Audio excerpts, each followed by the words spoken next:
First of all, Daniel, I'd like to start by asking, where would you like to see Britain's relationship with the EU in 10 years' time? I'd like to have an independent Britain, outside the European Union, trading with its friends and allies, in a military bloc with them, cooperating with them intergovernmentally, but being an independent country, living under its own laws and its own parliament. But you know, being an independent country is only a means to becoming an independent people. I don't want to get power back from Brussels and then leave it festering in Whitehall. Having got the powers back, having got the jurisdiction back to this country, I want to then push it downwards and outwards to local councils, or better yet, to individual citizens. Now, there's a whole bunch of things you can do to make the act of voting matter again more in this country, to make people feel that their institutions are more responsive. You could have self-financing councils, you can have local referendums on things, you can have recall rights, and you can have citizens' initiatives, and you can have an end to the state monopolies in education and in healthcare, and you can have elected local sheriffs.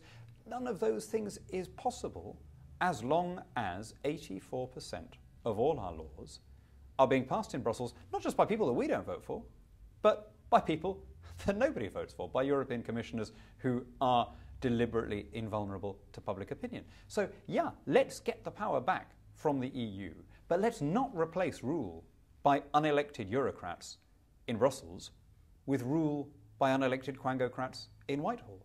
Let's become properly a sovereign democracy again, in which we have restored honour and purpose to the act of voting, and dignity to our legislature, and freedom to our citizens.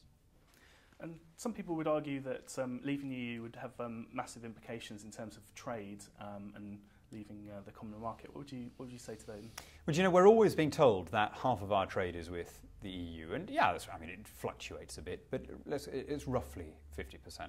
What is much less rarely mentioned is the balance of that trade.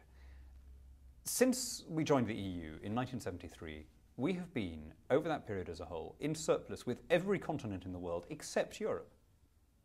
We have to make up in what we sell to Australia and North America and South America and Africa and Asia, what we run in our current account deficit with the EU. We've run an average cumulative trade deficit with the EU over the period of our membership as a whole of £30 million per day.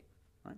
Now, it is not normal in any commercial transaction for the salesman ultimately to have the upper hand over the customer. In very blunt terms, whether or not EU membership has been good for Britain, British membership has been very good for the EU. The other member states are doing much better out of cross-channel trade than we are. And so I think their incentive in any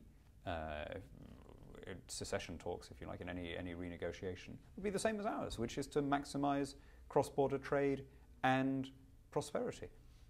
Final thought on this, and I think this is the killer statistic. There are 4 members of the European Free Trade Association: Liechtenstein, Switzerland, Norway, and Iceland.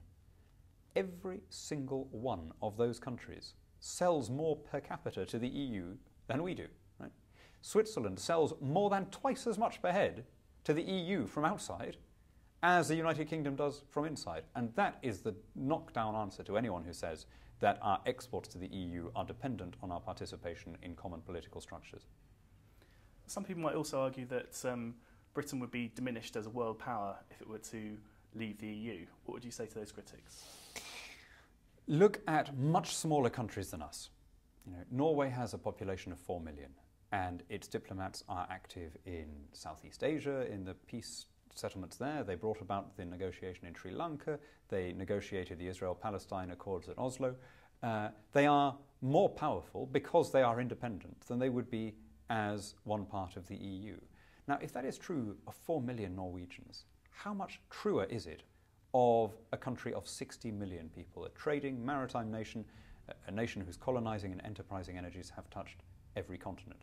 You know, we're not a tiny little offshore island, as the Euro enthusiasts sometimes claim. We're the 4th military power on the planet. We're one of 5 members of the UN Security Council. We have unparalleled links with the United States, the Commonwealth, the rest of the English-speaking world. You know, how much bigger do we have to be before we're able to survive running our own affairs in our own interests? And why is it only in the United Kingdom that it is somehow considered immoderate or swivel-eyed or nostalgic to make this argument? You know, there are 199 states and territories in the world, of which 172 are not members of the European Union.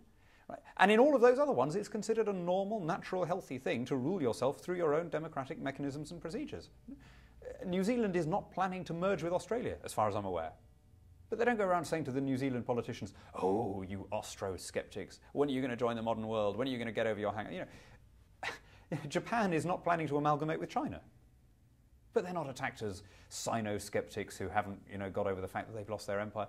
It is a natural, healthy thing to want to be able to hire and fire the people who pass your laws. And there are some tiny little countries out there who are doing very well living under those arrangements. I think the United Kingdom is capable of doing the same. And what do you think Britain's relationship with the EU will actually be like in 10 years' time? Funnily enough, I think it would be, if we have secured an amicable divorce, which I think is very possible, I think it would be a much healthier and friendlier relationship than it is today. Today, our relations with the rest of the EU are soured by constant arguments when the other countries want to do something, and Britain, under any government, to be fair, whichever the party is in power, is the more reluctant one, is therefore seen as the whinging little child at the back who doesn't want to go along with everybody else. You would solve that problem immediately when you change the basis of our membership terms. The EU would lose a bad tenant and gain a good neighbour. No one, as far as I know, is arguing that Britain should stop having friendly, amicable relations with its immediate allies and its biggest trading partners. The choice is not between being subsumed into a European state and complete sort of isolation where you don't talk to anyone else. The choice is between carrying on down this road towards a federal Europe or having bilateral, friendly, economic, commercial links with our friends on the continent. I don't say these things as an anti-European. I speak French, I speak Spanish. I've lived and worked all over the continent. I want to have the friendliest, most productive links that we can have with the countries on our doorstep. But I think we can do that much better if we talk on the basis of mutual interests and collaboration to achieve common goals than if we are squashed into undemocratic structures that neither our people nor theirs have asked for. Daniel Hannan, thank you very much.